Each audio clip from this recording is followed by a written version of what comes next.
pessoal, estamos começando mais um podcast e o assunto desse podcast é muito interessante. Vamos tratar sobre o autismo, sobre o TEA, transtorno do espectro autista, baseado em uma lei que eu criei, definindo a Semana de Conscientização do Transtorno do Espectro Autista de 2017.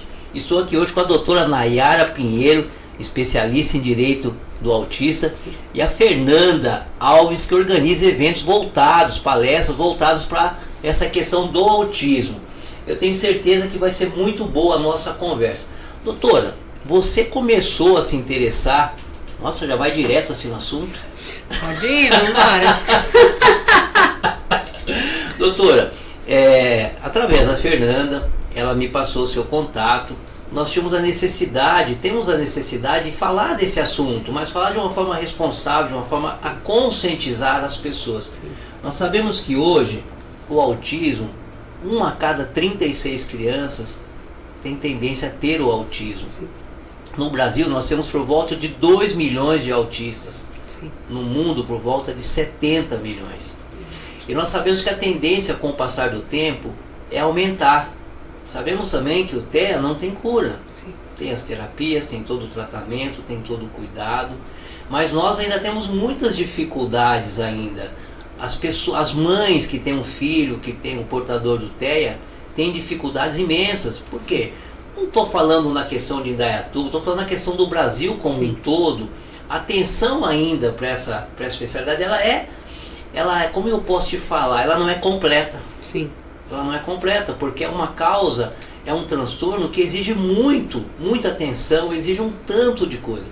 Você, quando nós estávamos conversando, você tem um filho autista, Sim, é isso? É o Thiago. Fala um pouquinho para nós, como que foi essa experiência, porque eu acho que quando você tem uma doença, você leva uma vida normal, de repente você começa a sentir algumas coisas estranhas, você vai no médico, passa pelo clínico geral, o pediatra, e ele fala, olha, seu filho tem uma gastrite, alguma coisa nesse sentido.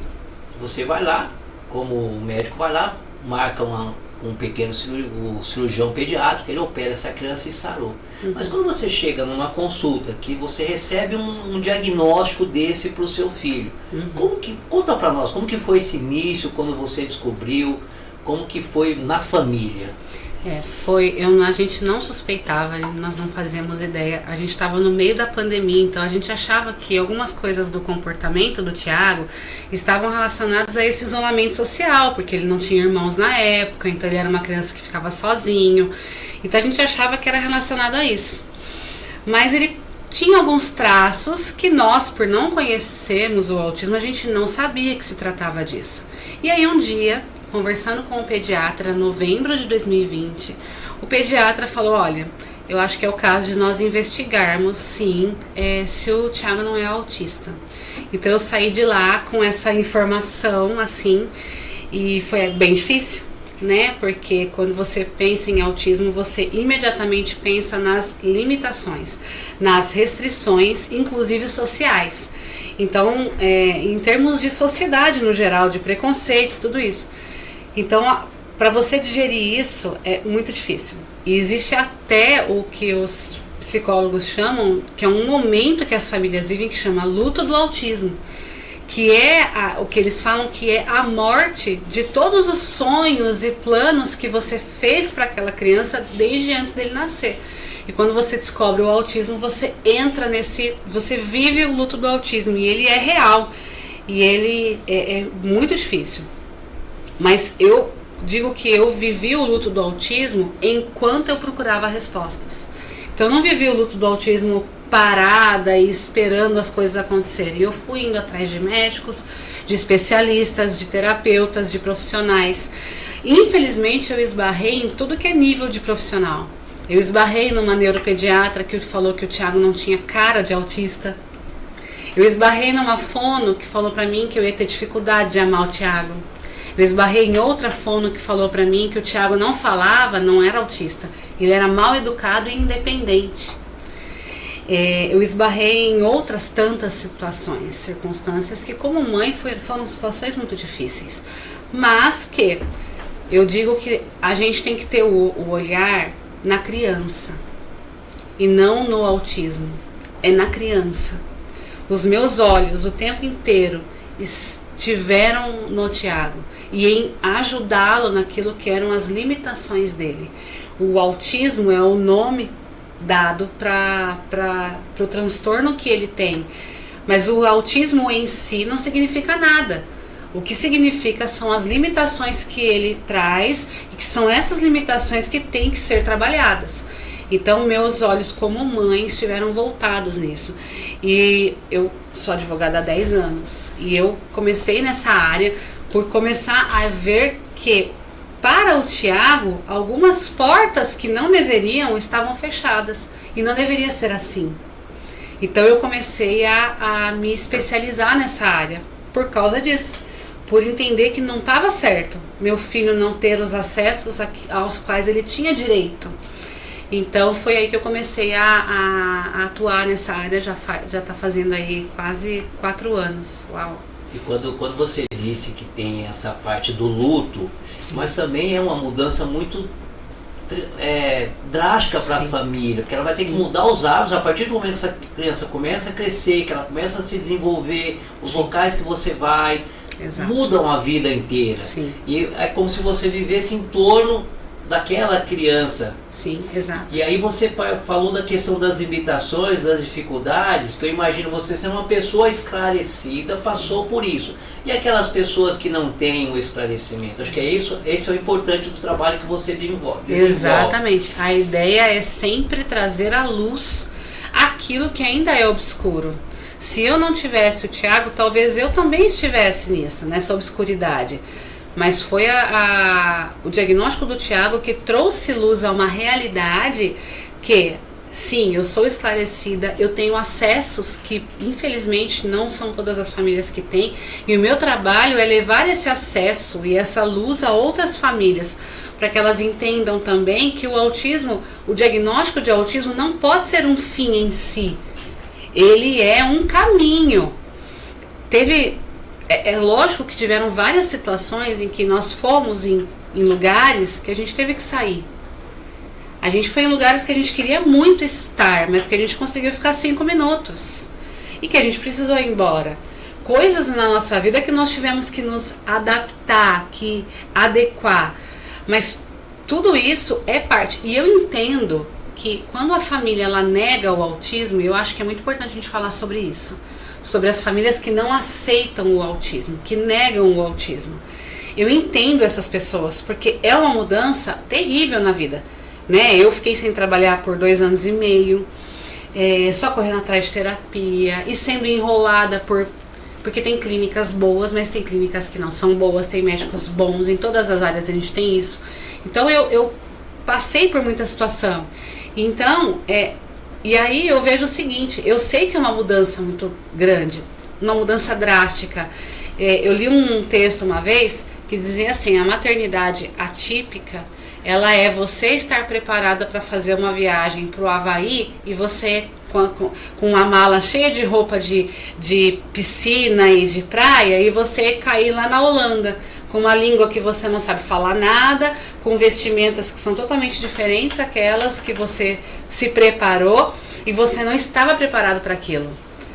E aí o que você vai fazer? Bom, eu estou na Holanda, eu vou ter que aprender a lidar, a viver aqui agora. Essa é a minha realidade. Então é exatamente isso. Então eu sei que é uma mudança drástica, mas a família que fecha os olhos para o autismo inevitavelmente vai trazer marcas irreparáveis na vida do filho. Porque quanto antes você começa as intervenções, quanto antes você consegue trazer para esse autista o suporte necessário para cada etapa da vida dele. E se você não aceita o autismo, você nega o autismo, você impede que essa criança tenha ferramentas para se desenvolver no meio onde ela vai estar. Então, com 3 anos, a criança está numa escola de educação infantil, a realidade é uma. Com 6 anos, 6, 7 anos, ele vai para a escola de ensino fundamental. É totalmente outra realidade, é totalmente novo, é tudo diferente. Então, a criança que não está preparada, porque ela não teve o suporte terapêutico necessário, ele vai sofrer muito mais ali do que aquele que vem tendo acompanhamento. Até em sala de aula, porque a criança que tem o acompanhante terapêutico em sala de aula, desde o infantil, quando ele chegar no ensino fundamental, ele vai continuar com aquilo, o tempo que ele tiver necessidade. Então, fechar os olhos para o autismo não manda o autismo embora, só traz prejuízos irreparáveis para aquela criança. Nayara, um assunto que você falou também, acho que é importante, é a questão do diagnóstico, né? Sim. Poucas pessoas também têm acesso a esse diagnóstico, né? Com facilidade que você consegue. Eu tenho inclusive um projeto de lei chamado MChat, que faz com que os pediatras da rede pública municipal da nossa cidade, tudo façam esse diagnóstico em criança, onde o pai tiver a suspeita, imaginar, até depois vai ter que passar por uma neuropediatra, vai ter que passar, vai toda uma gama de profissionais para detectar realmente que ele tem o autismo. Sim. E aí tem uma questão séria que nós estávamos até conversando ali, que eu acredito que o poder público como um todo precisa começar a ter um olhar diferente, acho que a nível de Brasil, porque a tendência realmente é aumentar. É que quando você diagnostica que fala, nossa, errei agora. Vamos falar diferente? Quando você tem um diagnóstico, essa criança precisa começar a ser tratada, Sim. a ter as terapias, a ter o acompanhamento. Sim. E aí vem outra dificuldade para os pais, porque você, como eu falei, diferente, a criança está lá no ensino fundamental, ela vai para a primeira série, depois o autista não. Até os 18 anos ele vai estar ali naquele lugar, muitas vezes convivendo um autista com 15, com uma criança de 8, de 7, que também é outra questão séria a se tratar agora, que agora também começou a se dar uma atenção diferenciada para o autista adulto. Sim. Que antes você pensava no autista como criança, hoje esse autista vai crescer. Exato. E aí é uma outra dificuldade que temos hoje. Sim. A nível de Brasil. Mas são coisas assim que necessitam de um trabalho muito constante, muito permanente. Sim. Você começou aí, depois eu falo com você, não esqueci de você não, viu, Fernanda? Daqui a pouco não é conversa, viu? Não vai pensar que você vai ficar só assistindo aí, não. Aí você teve essa questão do seu filho, você já era formada em Direito, e aí você começou a estudar, começou a pesquisar e começou a atuar mais nessa área, auxiliando mães, auxiliando pessoas com transtorno do espectro autista. Como que é esse trabalho seu? Então, dentro do... Só voltando um pouquinho no que você começou a falar do diagnóstico, a lei Berenice-Piana, que é a lei mais forte que nós temos com relação ao direito dos autistas, ela fala assim, que é direito do autista o diagnóstico precoce, ainda que não definitivo. Ou seja, a suspeita.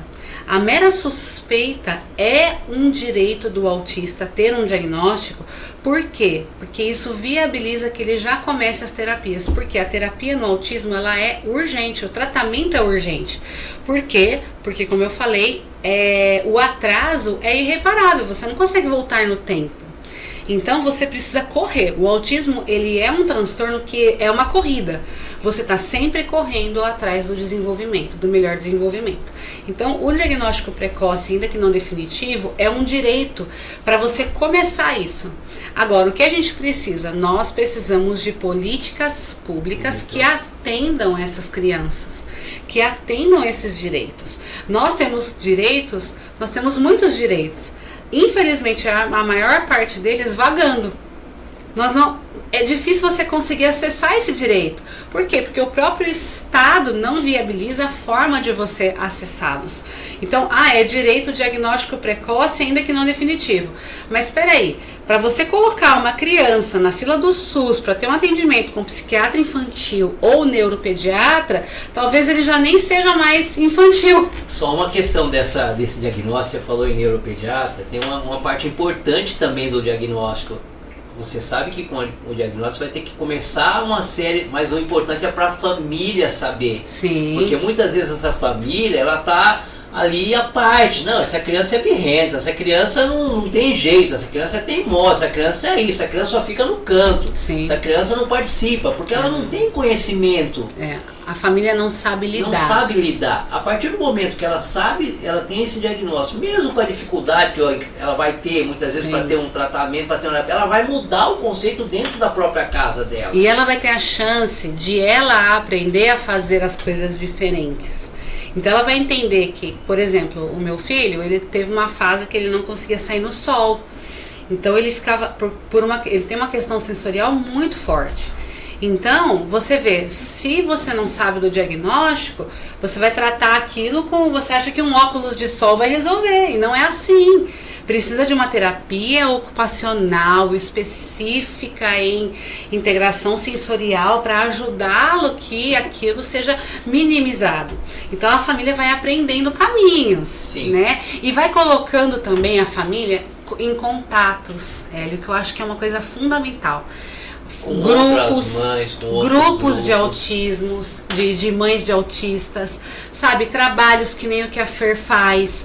Então, esses trabalhos que a Fer faz colocam muitas famílias de autistas no mesmo lugar, em pé de igualdade. Então isso faz com que a gente se identifique. Então eu não estou sozinha, existem outras 300 famílias aqui junto comigo. Então vamos lá, eu posso ajudar você, você pode me ajudar, e a gente vai criando uma rede de apoio, entende? Que isso vai ajudando aquelas famílias, né? Então eu acho que isso também é importante, o diagnóstico vai abrindo essas portas também. Sim. Fernanda, você realiza eventos, já fui convidado, participei de um que estava lá o Carlos Wizard, até acho que legal depois você contar a história do filho dele, acho que pode, sim, né? Pode. Contar a história do filho dele, você fez um evento, 2 eventos já voltados para isso, mas você também tem um sobrinho, sim, né, que eu conheço, inclusive, os pais dele, o Adélcio, a esposa que eu não lembro o nome. Patrícia. O Adélcio e a Patrícia, como que eu esqueci o nome da Patrícia? O Adélcio e a Patrícia, e você começou a fazer... Como que surgiu essa ideia de você começar a realizar esses eventos, onde as pessoas têm a oportunidade de adquirir um conhecimento, de ter esse relacionamento, como a Nayara falou, de estar se relacionando com outras mães, que têm praticamente as mesmas dificuldades, uns mais, sim, talvez outros menos, porque o autismo também tem características diferentes, tem níveis diferentes. Sim. Tanto que hoje muitas pessoas se descobrem autistas depois de 30, 40 anos, não sabiam, porque é um grau leve, não é um grau tão avançado. Como que você surgiu essa necessidade, essa ideia de você começar a realizar esse evento e procurar ajudar as pessoas nesse sentido, Fernanda? Na verdade, os eventos ele começou já com a inspiração da história do Samuel, que teve um diagnóstico tardio, e como a doutora Nayara trouxe aqui, até ele receber o diagnóstico, ele foi prescrito com tarja preta, passou por múltiplos profissionais e cada um dava um diagnóstico diferente. E depois do diagnóstico dele, a dor latente, para onde vou, o que eu faço, o que vai ser da minha vida, aonde eu levo meu filho, qual suporte eu vou ter. E nessa troca de experiência, tanto com a minha cunhada Patrícia, quanto com algumas mães de autistas, a dor delas, nós não temos apoio, suporte de conhecimento. Nós temos o diagnóstico, na cidade, por exemplo, de Indaiatuba, tem o Sirva, tem o Avançar, nós levamos os nossos filhos, mas nós pais não fomos preparados e não estamos preparados para essa novidade, para esse novo diagnóstico na nossa família. Então, os pais estavam pedindo muita ajuda. E nisso acendeu essa luz, o porquê não ajudar com as ferramentas que nós temos. E daí conciliamos com a parceria que nós temos com o Carlos Wizard, que ele já apoia alguns projetos da área do autismo, e ele tem um filho autista, que a história dele também é incrível, que o filho dele autista é adotado, que é o Nicolas. No nosso último evento, o Nicolas esteve como palestrante, palestrou brilhantemente e a história dele é linda. E o Nicolas, quando ele foi adotado, ele não tinha o diagnóstico de autismo.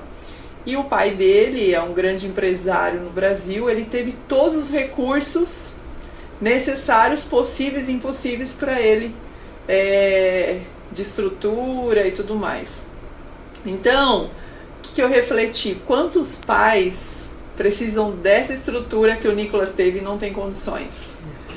Então, o que nós pensamos? E por que não levar todos esses profissionais para um único ambiente, para todos esses pais terem acesso à informação, tirar todas as dúvidas, ter o acolhimento, ser amado, ser acolhido, entender que universo é esse, o quanto ele pode ir além do que os olhos dele estão vendo. Então, diante dessa situação, nós iniciamos o nosso projeto em 2022 com o apoio do Carlos Wizard e foi fantástico. Eu falo que no nosso primeiro evento nós tivemos testemunhos e relatos de pais que dinheiro nenhum no mundo paga. Que os pais lá, nosso projeto foi justamente para conseguir trazer o máximo de pessoas, de pais, de autistas, no mesmo ambiente que seus filhos estavam. Porque a maior dificuldade deles é sair do seu ambiente familiar, ter uma vida fora da sua rotina familiar com a criança, porque ela tem as limitações dela. Sim. Então o autista, às vezes ele vai no shopping, ele tem crise, ele tem que ir embora. Então ele tem alguns momentos que, se sai um pouco da rotina, ele não consegue conciliar. E a nossa ideia é como nós vamos trazer esses pais para eles aproveitarem ao máximo e não se preocupar com o filho que está ali.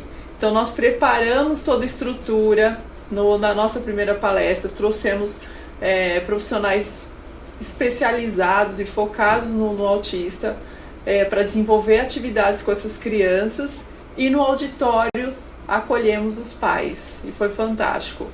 Pais emocionados, pais que relataram no final: nunca tive essa experiência, nunca vivi esse momento, nunca tive um momento dedicado para mim sem precisar me preocupar com o meu filho, com o cuidado do meu filho. E quantos pais hoje precisam de um momento desse? Só para ele estar ali, sendo acolhido. Trouxemos inteligência emocional para esses pais, direitos do autista, história de vidas como o Carlos Wizard. Então a ideia é essa, acolher esses pais, o olhar para o pai. Nosso projeto é para o autismo, mas o olhar principal, cuidar do cuidador, cuidar de quem cuida. Então eu falo sempre, o pai e a mãe, ele se dedica ao máximo ao filho, mas quem que está se dedicando a ele?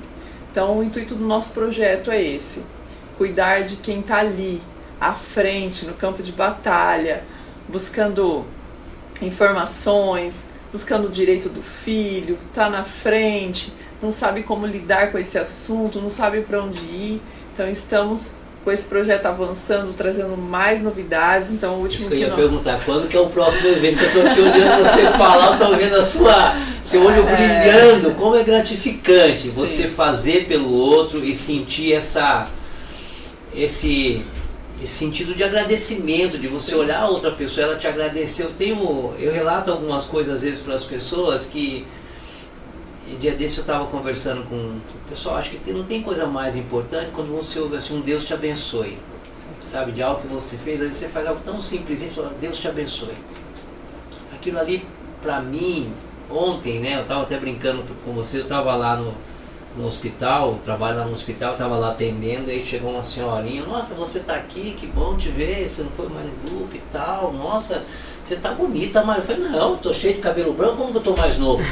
Aí ela falou pra mim assim, você é muito importante pra nós. Nossa, aquilo foi algo assim, sabe quando te faz, aí você fala assim, porque às vezes a gente faz essas perguntas pra Deus, sim. Deus, o que o Senhor quer de mim? E aí ele te dá uma resposta dessa, fala, não, eu sei, é isso que o Senhor quer de mim. Qual é o propósito? Esse é o propósito que o Senhor tem pra minha vida. Porque eu vou falar para vocês, eu tenho sonhos, tenho projetos, mas o meu projeto, talvez não é um sonho, o projeto de Deus. Mas quando eu vi aquilo, o Senhor é muito importante para nós. Eu tive, naquela fala dela, respostas que ela nem imagina que ela me proporcionou naquele momento. Eu acho que é isso que, esse olhar seu, essa fala da doutora, é muito cativante. Sim. A gente saber que tem pessoas preocupadas com as outras pessoas. Sim. A gente vive num mundo hoje, eu até imaginei que pós-pandemia as pessoas iriam ser mais generosas. Parece o contrário. Sim. Mas quando eu me deparo com vocês aqui, nessa conversa tão importante, tão elucidante, né? É a palavra difícil, elucidante. Gastamos agora. Gastando português. Sim. Tão esclarecedor às pessoas. Eu acho que a gente só tem que agradecer a Deus. Sim. Né? Mas vamos voltar. Agora já passou a parte emocional, a parte espiritual nunca passa, essa Não, tem que permanecer sempre. Essa é a razão. Essa Ela tem que permanecer funciona. sempre. E quais são as maiores demandas, doutora, que você se depara nessa Escola e educação e saúde. São saúde? as duas, tá lá no top 5, assim. São as duas que a gente mais tem. A questão da saúde, tanto saúde em termos de saúde pública, né, que a gente sabe que não tem os acessos necessários, quanto, e pelo amor de Deus, o que não deveria acontecer, planos de saúde, que são assim, eu não conheço uma família que não tenha tido pelo menos uma dor de cabeça com convênio, assim, é muito difícil, né, então a gente vê que o tratamento para o autismo, o que mais tem, o que tem evidência científica de que funciona são as terapias que são feitas. Uma expressão errada, mas eu vou dizer porque é o que a gente costuma falar, método ABA. Não é método ABA que fala, mas são as terapias feitas com base na ciência ABA. E qual que é o problema? A ABA virou um comércio.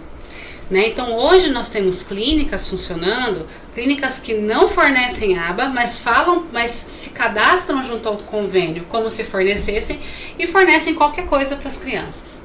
Né? Meu filho estava fazendo terapia, fazia quase 2 anos agora, em maio ia completar, numa clínica, e aí na terça-feira, hoje é quinta, na terça-feira, o próprio dia 2, eu recebi um WhatsApp da clínica falando que a partir do dia seguinte meu filho já não seria mais atendido lá.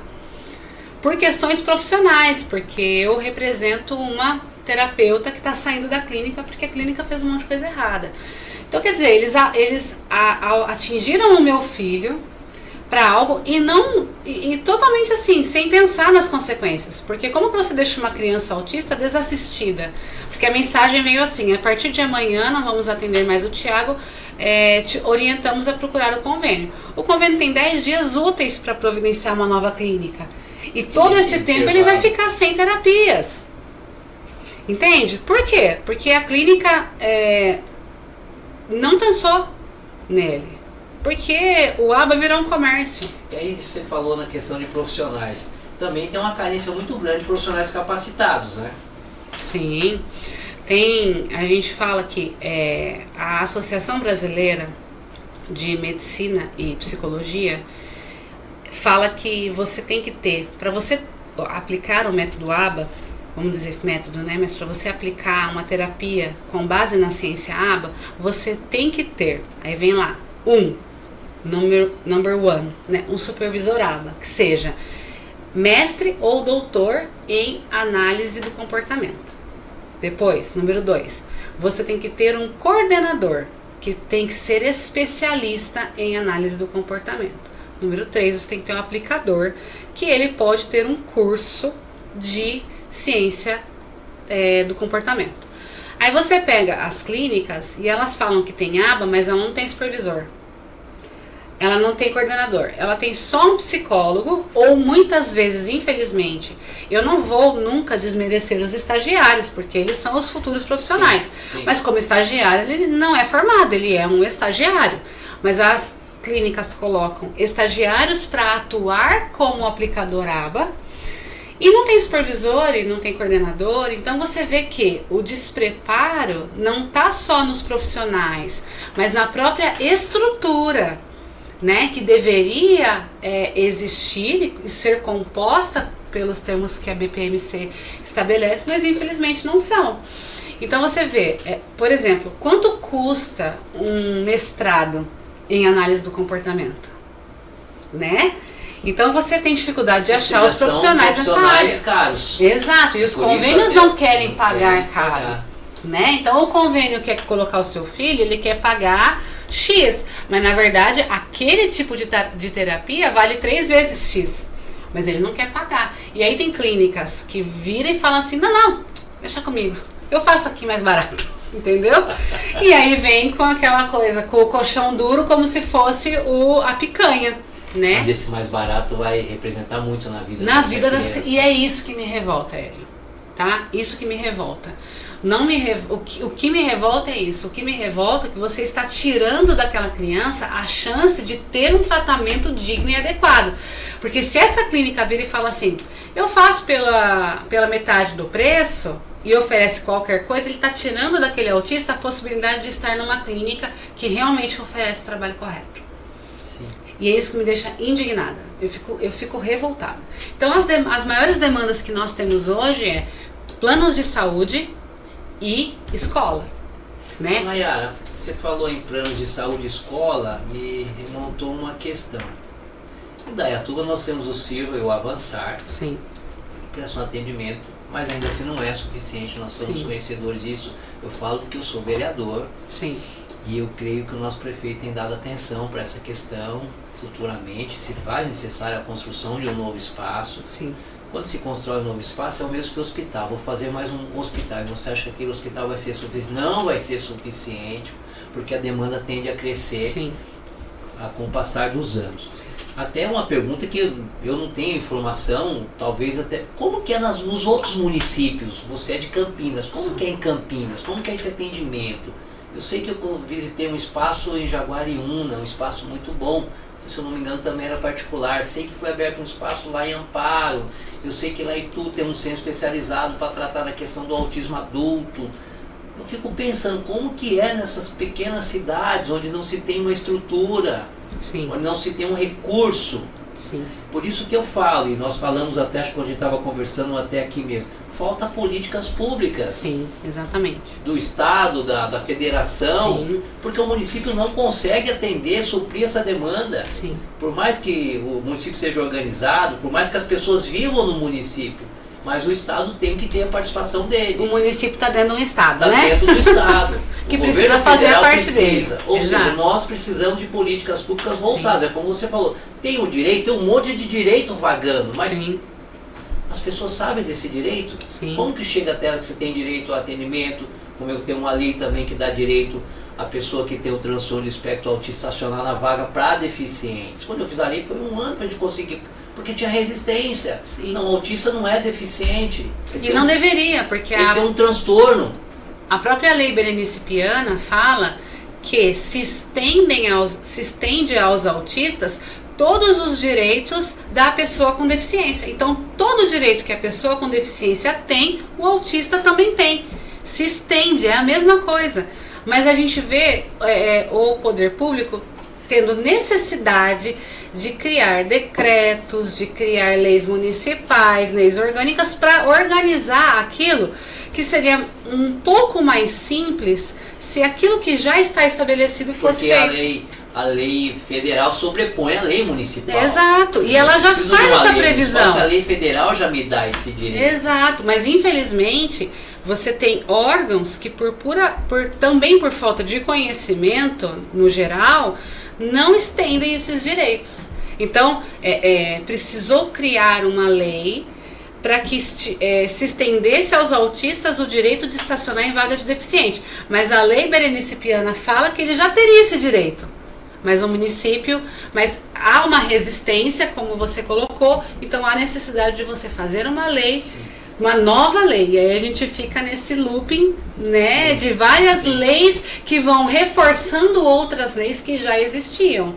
Né? Agora, essas cidades, o que você falou é a verdade. O poder público ele precisa voltar os olhos para a questão do autismo, porque a questão não vai diminuir, não vai parar e não vai diminuir, vai só aumentar. E como a gente pode resolver isso? Isso é uma questão que a gente precisa. E de novo a questão do autista adulto.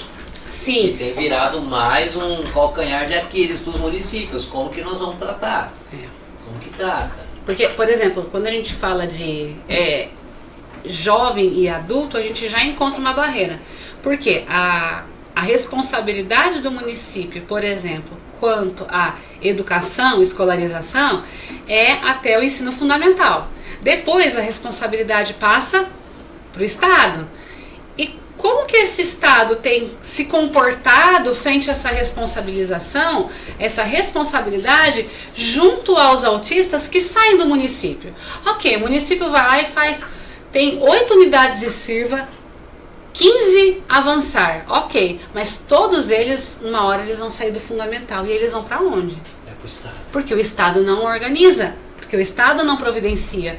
Então, o município fica limitado e o órgão sequente, que seria subsequente, que é o Estado, não está se comportando. Aí o que o Estado vira e faz? Essa semana, a gente estava conversando sobre isso, saiu um decreto do governo do Estado autorizando a presença de acompanhante terapêutico em sala de aula para autista. Essa é a resposta?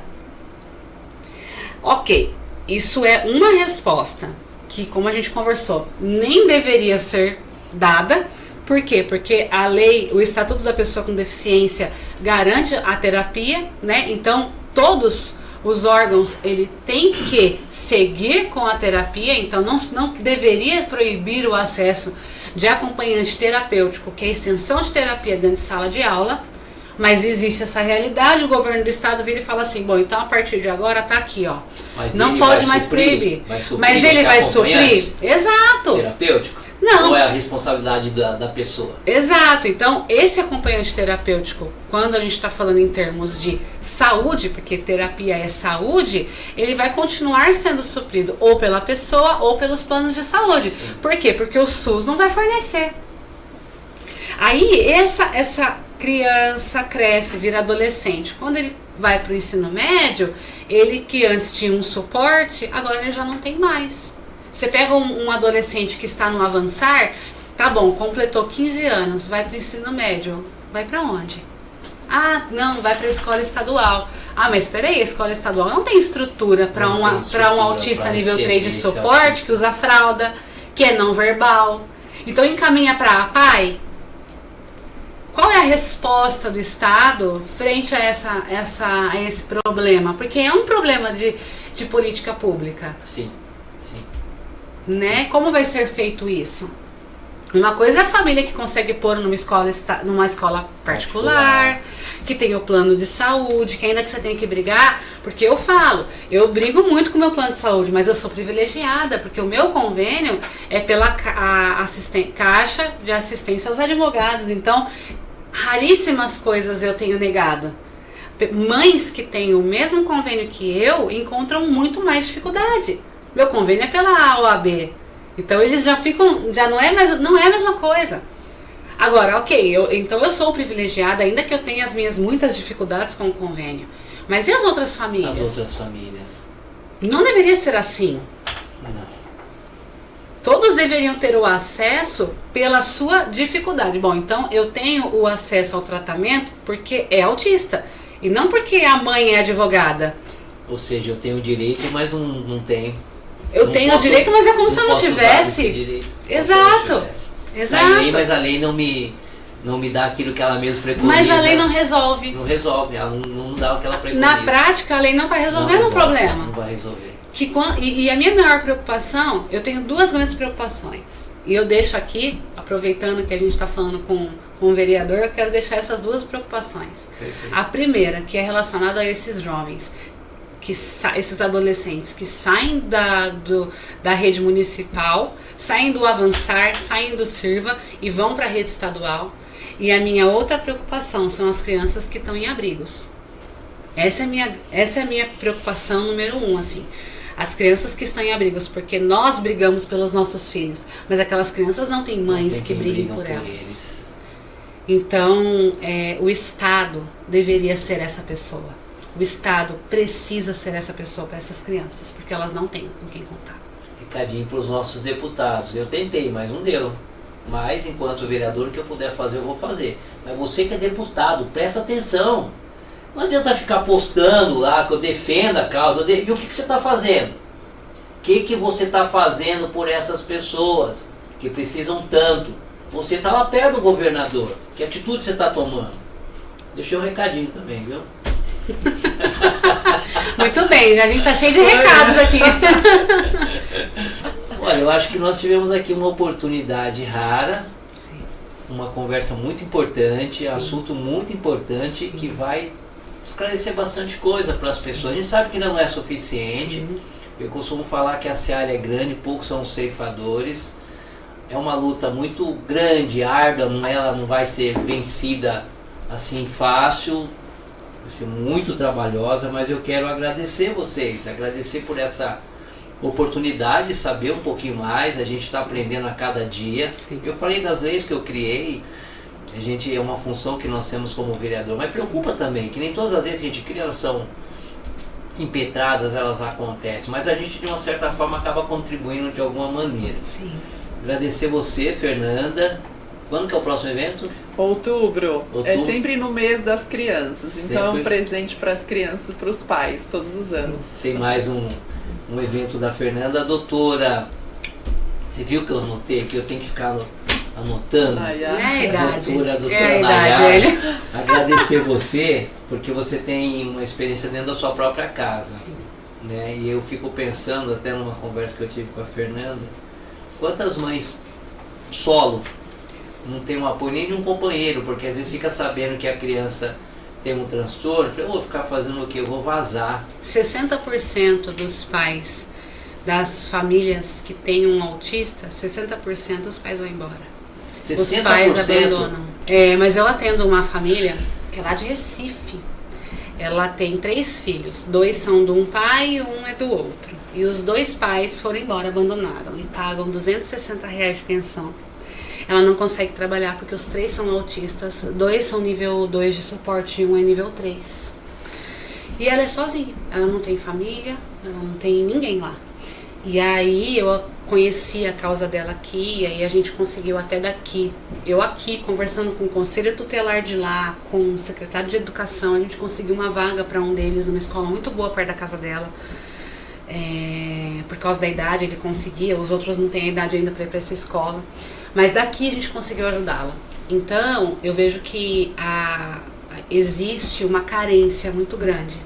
Né? E eu sempre falo assim, nós não podemos tratar uns aos outros como competição, nós somos cooperadores. Sim. Os meus braços alcançaram ela lá no Recife, mas são totalmente limitados para o número de demandas que a gente tem aqui. Se nós tivermos condição de nos unirmos em várias áreas, vários outros advogados, vários outros empresários empenhados, nós vamos conseguir abraçar o maior número de famílias. Quantos políticos, foi o que você falou no começo da nossa conversa, quantos políticos se aproveitam da causa para aparecer, mas na verdade nunca fizeram nada em favor do autismo. Sim. Né? Eu vim pra cá, eu não te conhecia. Eu vim pra cá porque pra mim toda oportunidade de falar do assunto eu tô dentro. Não importa o seu partido. Eu vou estar aqui pela causa. E eu vou estar sempre que eu for convidada pela causa. E aí eu descobri aqui, para minha grata surpresa, que você é um trabalhador assíduo pela causa. No que eu agradeço muito, porque as famílias precisam muito de um olhar político voltado para isso, que não seja simplesmente para fazer nome, que infelizmente é o que a gente mais tem. O que a gente precisa são de pessoas que estejam realmente envolvidas. A Fer já me viu palestrar, eu já palestrei nas 2 vezes esse evento. O próximo eu vou. Isso aí, tá bom. Bom, porque eu não fui convidada ainda. Mas eu tô lá e assim, o trabalho que a gente faz lá é um trabalho que as pessoas veem, mas porque eu tô com o microfone, eu tô falando para 100, 300 pessoas, mas o que a gente faz nos bastidores, a gente ajuda muito as famílias.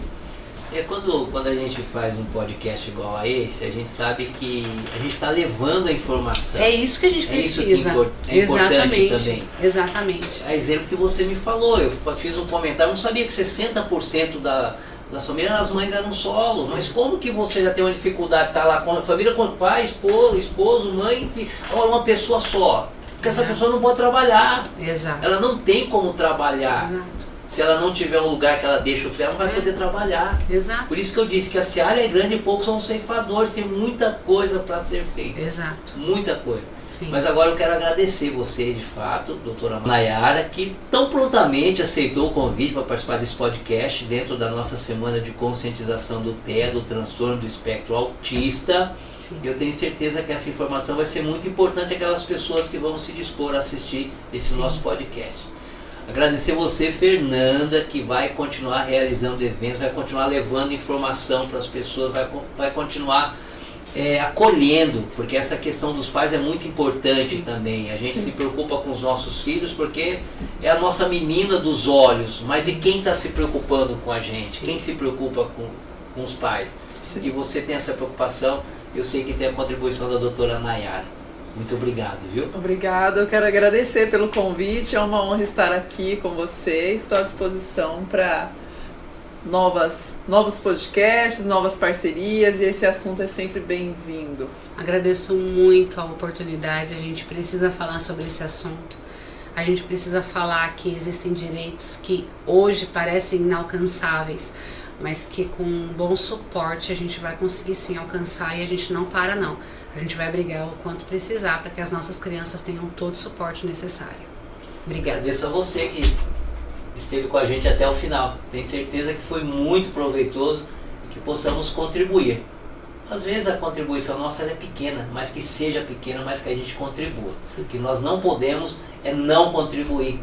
Aí a gente não vai estar usando os dons que Deus nos deu. Eu tenho certeza que Deus deu dons para você também. Não deixe, não enterre ele fundo numa vala não. Utiliza eles, tá bom? Faça o bem para as pessoas. Eu tenho certeza que a recompensa você terá. Às vezes não é aqui na terra não, tá bom? Obrigado. Obrigada.